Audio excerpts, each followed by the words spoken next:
Goeiemôre, baie welkom. Ek sien Gerard is sommer alreeds op. Môre almal, sê hy, dis 'n pragtige oggend hier in Newcastle. Hier in Nelspruit is dieselfde, Gerard, baie welkom en elkeen anders wat besig is om aan te sluit en by te kom by vanoggend se uitgawe van Hoofnuus. Net vinnig, ek is regtig jammer oor gister.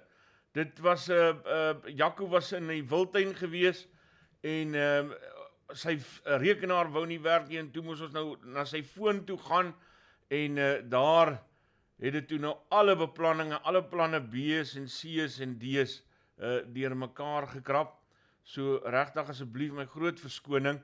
Ek het egter dit reg gekry om gister se gesprek, die deel wat te sag was, so bietjie te gaan redigeer en 'n heel hoorbare klank daar uit te kon kry en ek het toe daardie onderhoud gaan plaas as gister se bydra vir Hoofnuus. So as daar is van julle wat dit nog wil gaan kyk, julle kan dit gerus gaan kyk. Dit klink nou heel wat beter nadat ek so 'n bietjie met die klank gekarring het, maar weer eens baie jammer vir elkeen wat hulle tyd gemors het en vroeg opgestaan het. Vergewe my maar asseblief, ek sal sorg dat dit reggemaak word. Dan net voordat ek begin, Nuuspod se bydraes is gratis, dit weet julle nou al teen die tyd, maar ons kan nie onbepaald verniet voortbestaan nie. Die enigste manier hoe ek regtig kan aan die gang bly, is om 'n inkomste hier uit te kry, en dit is deur middel van advertensies. So asseblief as jy kan sien om op Nuuspod te adverteer, is R1000 'n maand. Dan kan ek vir jou op Nuuspod plaas op verskeie maniere. Ons het ons webtuiste, ons het hierdie bydra wat ons elke oggend uitstuur, en dan ons onderhoude. En ons groei regtig teen 'n verstommende koers. Ons is nou dig by 10.000 intekenaars. Ons is reeds al verby 1.1 miljoen views wat hierdie kanaal gekry het. So ons hou dan aan groei. Ek dink dit is 'n lekker goedkoop manier om te adverteer. Natuurlik is ek nie 'n televisiekanaal nie, natuurlik is ek nie 'n koerant nie, maar ek hoop dat daar buite mense is wat 'n hart het vir aanlyn nuus in Afrikaans, waarvan Nuuspod in hierdie stadium dink ek redelik op die voorpunt is. So as jy dit wil oorweeg, laat weet my asseblief. Kom ons gaan kyk na vanoggend se nuus. Ek begin weer by die oorlog in Oekraïne en Rusland. Môre Gerard Pelser, môre Olof en Gerhardus Nellies, baie Gerards wat in die oggende insit. Ons begin dan by die oorlog in Oekraïne en weet jy wat besef ek toe nou gister? Ek sit hier in 'n gesprek tussen 'n klomp jong mense wat besig is om vir my allerlei stories oor die oorlog te vertel. En ek besef my goeie genigtig, ek weet nie van hierdie stories nie. En een van daardie stories wat hulle toe vir my vertel, is die van die spookvlieënier van Kiëf. En wat my laat besef het, of hoekom dit my getref het, terwyl ek na hierdie stories luister, is die bronne waaruit hulle dit kry. Nuus en die verspreiding van nuus het totaal en al verander. Hierdie ding van ons van ons ouer mense wat 'n koerant wil lees en op die manier op datum wil bly met die nuus, en dan nou natuurlik ook die aard van die nuus. Ons wil altyd hê nuus moet half formeel wees en dit moet hierdie storie en daai ernstige storie vertel. Maar dit is besig om totaal en al te verander deur middel van sosiale media. Hier's 'n klomp kinders tussen 17 en 21 jaar oud wat toe nou vir my vertel, maar hulle sien op hulle Twitters en op die en daai van hierdie spookvlieënier van Kiëf. En ek dink maar, ja man, dis mos eintlik 'n storie hierdie man. En ons weet nie elke dag hiervan nie. Nou ek gaan nou vir jou beduie, want die spookvlieënier van Kiëf blyk vir my nou nie 'n regte figuur te wees nie. Maar die punt wat ek wil maak is dat die aard van nuus en nuusgewing het verander. En ons loop ongelukkig die risiko en ons gaan moet vrede maak daarmee. Ongelukkig loop ons die risiko dat ons nou blootgestel is aan 'n klomp drognies en dit het deel van ons lewe geword. Hoe ons hoe ons 'n teenvoeter gaan vind, die weet ek nie. Want dit is verby met koerante as die gesaghebbende bronne van nuus. Dis verby met al die tradisionele gesaghebbende bronne van nuus. Daar's interessanter stories om te vertel, al moet jy dan nou die waarheid so bietjie buig, en ek wil dit nou beduie met die punt wat ek wil maak oor die spookvlieënier van Kiëf. So dan word hierdie storie vertel van die spookvlieënier van Kiëf, wat in 'n MiG-29, bid jou aan, 'n MiG-29, ek dink die meeste mense wat al met hulle een voet in die graf staan, weet eintlik wat is 'n MiG-29. Maar die ou het met 'n MiG-29, hierdie Oekraïneer, het hy glo gegaan, en hy het 6 Russiese vliegtuie, een na die ander, gaan afskiet. Daar is selfs videomateriaal daarvan, hoe hy hulle soos vliee afskiet. En hy het oornag hierdie groot held in Oekraïne geword. Net as ek die kaptein se moer vat, sodat my stem dit kan hou. En hy het oornag hierdie held in Oekraïne geword. Toe gaan lees ek nou 'n bietjie op, en dit blyk nou te wees, dat hierdie spookvlieënier van Kiëf kan dalk 'n mite wees. Nou, niemand weet ook nog nie. Hy is so 'n groot mite dat niemand hom as 'n mite kan verklaar nie. Maar luister wat gebeur, nê. Ukraine's fighter ace Ghost of Kiëf may be a myth, but it's lethal as war morale. Shortly after the Russian invasion began, unconfirmed rumors spread widely across the internet of a mysterious Ukrainian fighter pilot in a MiG-29 gunning down 6 enemy aircraft within the first hours of the war. The unknown military hero, dubbed the Ghost of Kiëf on social media, had been taking to the sky since the invasion started and allegedly reached 21 confirmed Russian aircraft kills as of Wednesday, making the pilot the first supposed flying ace of the 21st century. Toe het ek nou so 'n bietjie verder gaan lees om nou te kyk, kan 'n mens nou inligting kry, en ek moet sê, hoewel die storie wydloop, is daar nou nog min van die hoofbronne wat dit opgetel het. Nou, hierdie publikasie, Marka, online, former Ukraine president confirms the ghost of Kiëf is real. Former Ukrainian president Petro Poroshenko het hierdie foto gedeel van wat nou blykbaar die ghost of Kiëf is. En hy sê nee, dis nie waar, hierdie ou is nie 'n mite nie, hy bestaan regtig. Maar daar's ander bronne soos Reuters wat sê nee, wag 'n bietjie.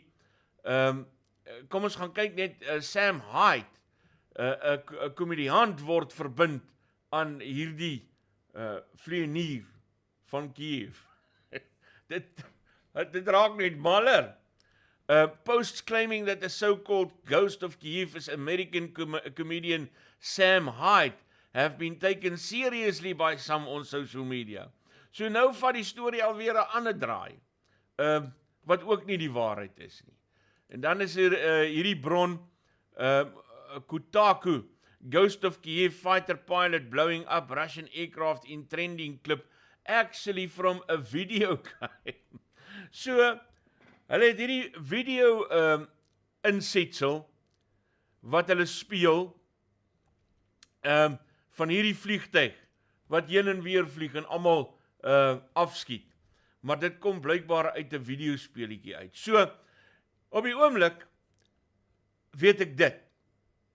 Daar's 'n fighter pilot in Oekraïne, of 'n storie van 'n fighter pilot in Oekraïne, wat almal en alles afskiet, en helde status bereik het. Maar dit kan wees dat hy eintlik maar net 'n mite is. Maar hoor nou hoe regverdig die mense hierdie mite is dat hulle sê, maar dit is iets wat ons nodig het. Dit is nodig vir ons oorlogsmoraal, vir die moraal van die land. Dit het ons sulke stories nodig of hulle nou waar is of nie. Nou ja, hier is die spookvlieënier van Kiëf besig om die Oekraïners se moraal te lig. Of hy nou lewe of nie. Dis die era van die nuus waarin ons leef. En dit is vir my snaaks. Of het nou oorlog is of nie, ek wil hier maar waken. Waar ken jy 'n MiG-29 vandaan in die jare waarin ons leef? Met 'n ysfighter. Wonderlik, dis eintlik 'n wonderlike storie. Net om vir jou te wys hoe die aard van nuus verander het. Bietjie opsommend, ek wil nou, maar ek moes nou, hou net vas. Daar kom hy nou. Bietjie opsommend van die nuus self, Bloomberg, wat berig, ek wil hom net so skuif, want hy lyk vir my of hy so klein bietjie, hy. Bloomberg wat berig, talks may resume as Russia claims it's captured Kherson. High energy euro area inflation roars to a record. Russia's super wealthy sailed to safety in the Indian Ocean. And then Ukraine said it may agree to hold a second round of talks with Russia, which claimed its forces captured Kherson, a Black Sea port city north of Crimea. And Russia's deputy foreign minister said the risk of direct conflict with NATO is rising in line with increased supplies of weapons to Ukraine by alliance members, Interfax reported. The EU is looking at ways to limit access to its ports and waters for Russian vessels. Global commodity markets surged to a multi-year high, sparking anxiety that supplies of everything from wheat to natural gas will dwindle. Oil topped $110 a barrel, while gas prices and coal set all-time highs, deepening Europe's energy crisis.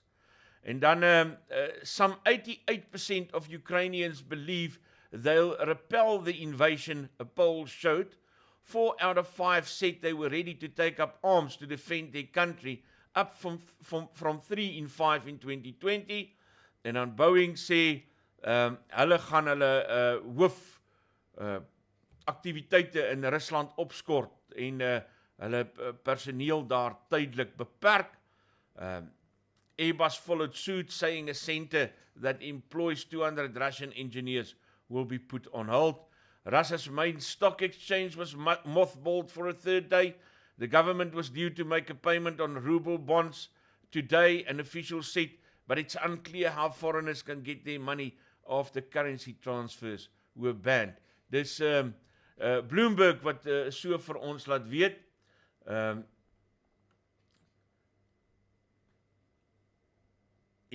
Inge sê daar, ek het 'n nuusprogram gesien dat die spookvlieënier Hoofnuus is. Dis inderdaad so, Inge, dis wat ons probeer ook wys hier, is dat hierdie drognuus die manier het om die ronde te doen.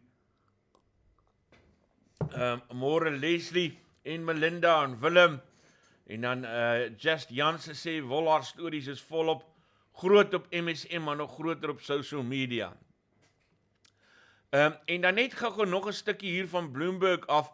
Resignation sets in as Russians face their new economic reality. Crisis-hardened households say they take sanctions in stride.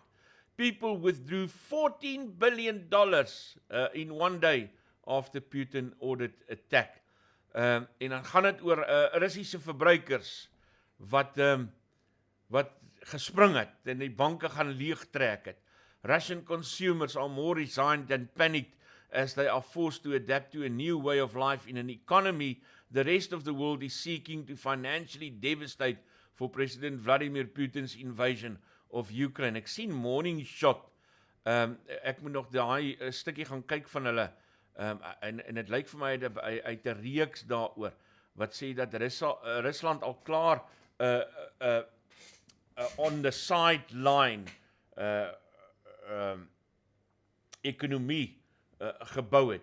Ek weet nie presies wat hy daarmee bedoel nie, ek noem dit nou maar net, ek wil gaan kyk hoe hy dit uiteensit, maar hy het blykbaar lyk vir my so 'n reeks van 3, waarin hy die bewering maak dat Rusland al reeds voorsiening getref het vir sanksies en die gevolge soos hierdie wat ek nou net uitgewys het. Associated Press, most of the world lines up against Moscow, attacks intensify.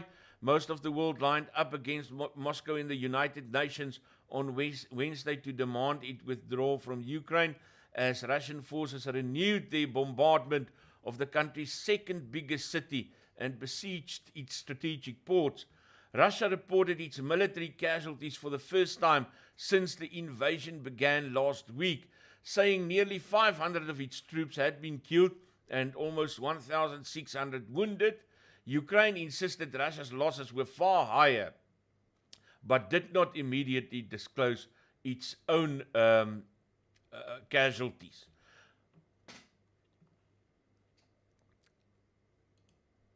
Reuters, Russian troops in strategic Black Sea port city of Kherson, Meyer says, ek wil net oopmaak daar. Russian troops were in the center of the Ukrainian port of Kherson on Thursday after a day of conflicting claims over whether Moscow had captured a major urban center for the first time in its 8-day invasion. Russia Defense Ministry said it had captured Kherson on Wednesday, but an advisor to Ukrainian President Volodymyr Zelensky responded that Ukrainian forces continued to defend the Black Sea port of about 250,000 people.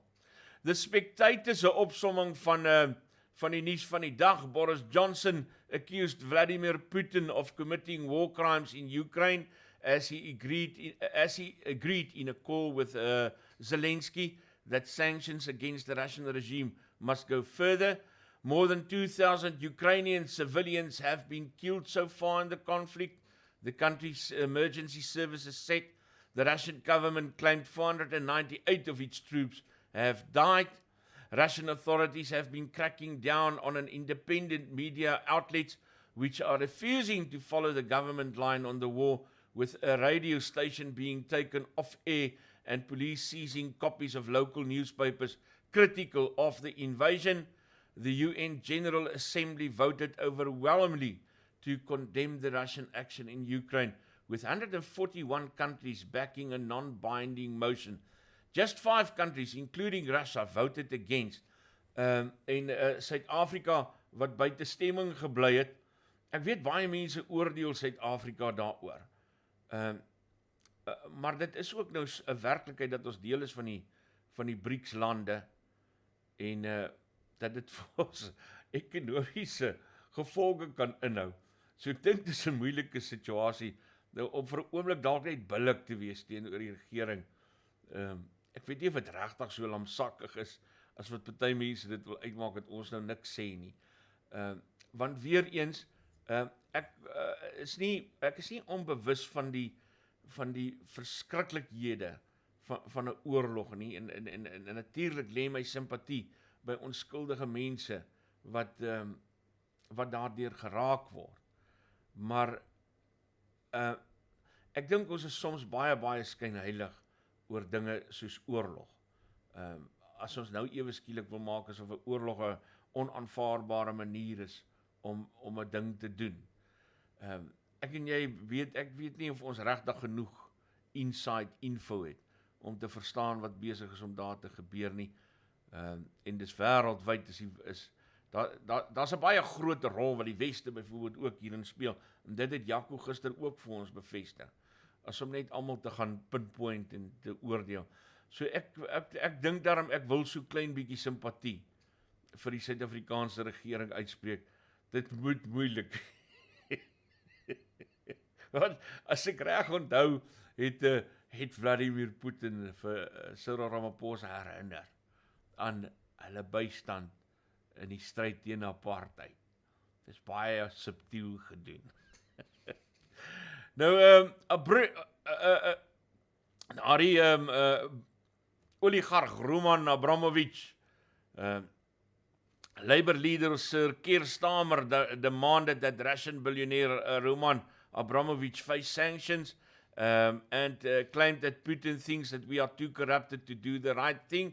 Abramovich this evening announced he wanted to sell Chelsea Football Club. Dis in die eienaar van die Chelsea Football Club and donate the money from the sale to the humanitarian effort.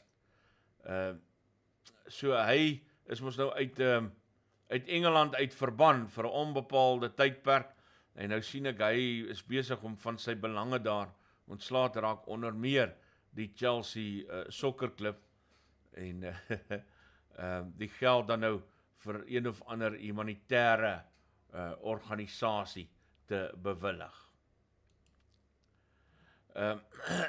Ukraine live updates from New York Times. First key southern city falls. Ukrainian officials say Russian troops seized the strategically important city of Kherson. Ukrainian officials said in a significant moment in the battle for the country's south, explosions struck the capital, Kiëf, and Russian troops continued to lay siege to Kharkiv. En dan BBC, 1 million refugees have fled Ukraine, says UN. En dan is hier 'n baie interessante bydra oor die Oekraïense konflik. Wie is in Putin se binnesirkel? En wie is eintlik agter die oorlog? Is die vraag wat die BBC vra in hierdie artikel. Hierdie kaptein se moer is regtig lekker, hoor. Vladimir Putin cuts a solitary figure, leading Russia's military into a high-risk war that threatens to tear apart this country's economy. He has rarely looked more isolated than in two recent choreographed appearances with his inner circle, where he sits at a resolute distance from his closest advisors. As commander-in-chief, ultimately responsible for the invasion rests with him, but he always relied on a deeply loyal entourage, many of whom also began their careers in Russia's security services. And the question is, who has his ear during this most fateful moment in his president? If anyone does, it is longtime confidant Sergei Shoigu, who has parroted the Putin line of demilitarizing Ukraine and protecting Russia from the West's so-called military threat. Dis 'n interessante artikel om te lees. Dan kom ons Suid-Afrika toe, mense, daar's baie meer bronne. Ek weet, daar's baie meer bronne maar in 'n program soos hierdie is ons beperk met die tyd. Ek kan nie alles aanhaal nie. So ons werk maar met die bietjie wat ons elke oggend kan kry en kan deurkry en kan verwerk. Maar natuurlik is daar baie meer bronne en ek is seker elkeen van julle kan vir my nog 'n bron gee. En julle is welkom. Julle is meer as welkom. Ek sal baie graag bronne gaan ondersoek waarvan ek nie weet nie. Maar ek kan net so 'n handvol hanteer, net om vir jou 'n idee te gee van wat besig is om in die oorlog te gebeur. En ek probeer dit doen. Ek kies nie die bronne met 'n agenda nie. Ek kies so wyd as wat ek kan, want ek glo in 'n gebalanseerde benadering. Ek so gebalanseerd as moontlik. Soms skemer my eie opinies ook deur, natuurlik, maar ek probeer regtig baie hard om te kyk of ons so wyd as moontlik na die storie kan kyk, om nie net een bepaalde siening, een narratief te dra nie. Daarom dan nou, dat ek so wye verskeidenheid bronne nader. En jy kan enige ander bronne wat jy vertrou, kan jy aan my deurstuur. Ek sal met graagte daarvan gebruik maak, maar ek hoop jy verstaan dat 'n ou nie by almal uitkom nie. dis maar dit wat 'n mens, jy doen maar wat jy kan doen, in die tyd wat jy beskikbaar het. As ons na Suid-Afrika toe gaan, ag hemel man, hier's nou 'n storie. It was not a real gun, Malema's lawyers attempt to punch holes in state's case. Dis daardie saak van hom, oor die afvuur van 'n geweer in die openbaar. En goeie gefrieken nugtig.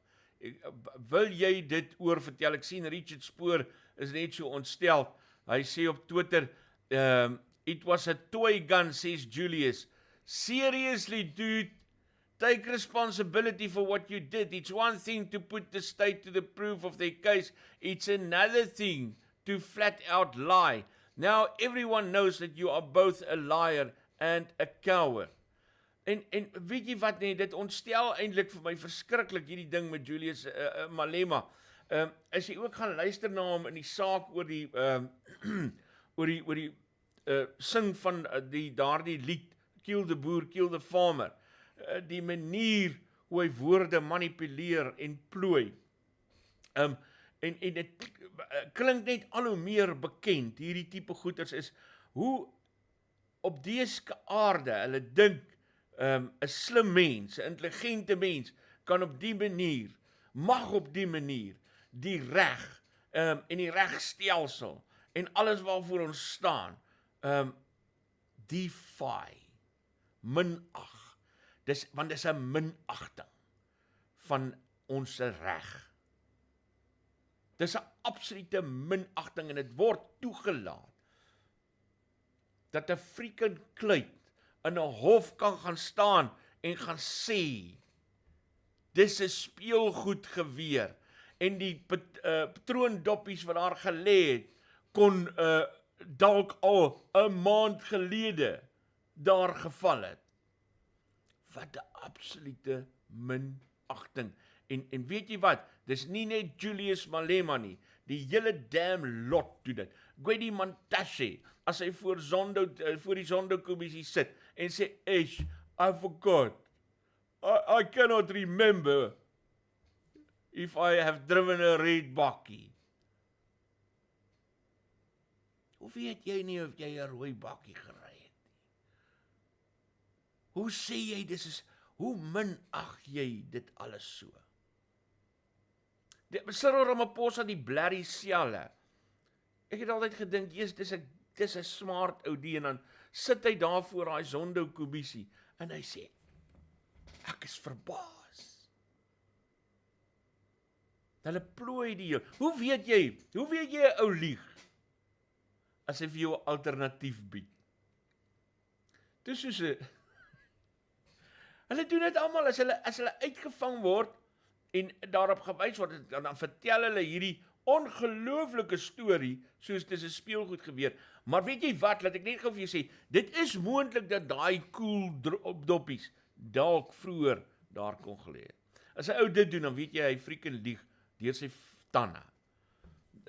Maar nou, dis nie moeilik om te weet, Julius lieg, in die geval is 'n reël nie. Ja, dit is vir my terrible. Wat 'n minagting van die reg. Ons moet klaarmaak, en ek wil net vinnig gou kyk, Zondo se die derde deel van waarnemende hoofregter Zondo se Zondo-kommissie verslag, die is nou al afgelewer, en daar's 'n klomp goed wat daar uitkom, Gwedi Mantashe wat dalk aangekla gaan word, ek hoop so. En dan, maar daar's een ding wat ek oorwonder, en dit laat hang 'n wolk oor die Zondo-kommissie se verslag. Dis 'n groot wolk wat hier oorhang, dat hulle niks sê oor daai geld van Cyril Ramaphosa se 2017 veldtog nie. Vergeet dit dat hy vir hom geen guns lewer nie. Dis 'n absolute wolk wat hy oor hierdie verslag laat hang. Hoekom? Dis my vraag. Hoekom? Ja, kom ek sluit af. Waar is dit nou? Toe ek daai storie van Julius Malema lees, toe laat dink het my aan hierdie liedjie, I shot the sheriff, I shot the sheriff, but I did not shoot the deputy. I shot the sheriff, but I did not shoot the deputy. All around in my hometown, they're trying to track me down. They say they want to bring me in guilty for the killing of a deputy, for the life of a deputy. But I say, I shot the sheriff, but I swear it was in self-defense. Ja, ek het 'n gun geskiet, maar dit was 'n speelgun gewees. Oral soek hulle my en wil my inbring om skuldig te wees, maar ek het 'n speelgun geskiet en die koels lê al dalk 'n maand lank daar. True story, nee. True freaking story.